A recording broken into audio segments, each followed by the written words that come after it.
The smell of turpentine and paint brushes filled his nose.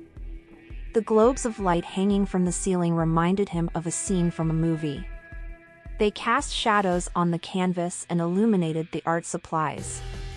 Robert was laying on a concrete floor. His head ached and throbbed, but he could ignore that for a little longer.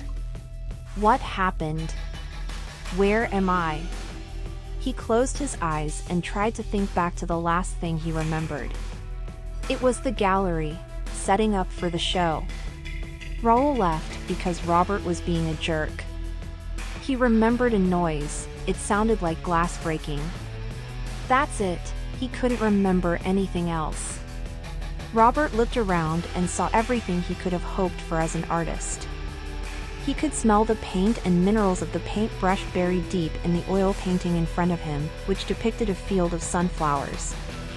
The instructions were clear: if he wants to get out of this alive, he has to duplicate this piece of art in front of him.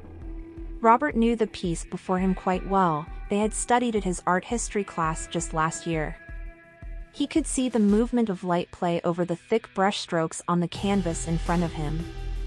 He wanted to step forward and run his fingers down the edges of each stroke, just to see if they were as soft and yielding as they looked. The picture was familiar, a landscape painting that harkened back to a time when real men drew pictures with paintbrushes and paints on giant canvases, not Photoshop with presets. Compared with all that, he felt insignificant standing in front of this masterpiece.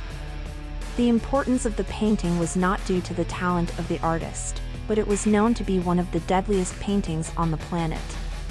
In the 1920s, a form of arsenic had been discovered in a few pigments. The United States started to restrict the use of arsenic in paint. The museum had to keep this particular piece behind glass because the main pigments used in the painting contained both cadmium and lead. It was created in 1928 and went missing last year. Cadmium is known to cause cancer, liver and kidney disease, respiratory ailments, and a condition similar to COVID-19. Breathing lead causes stomach pains, nausea, arthritis, mood swings, and various neurological problems, including depression and hallucinations caused by tetraethyl lead. He refused to believe that that was going to be his fate. Someone would find him before the pigments killed him.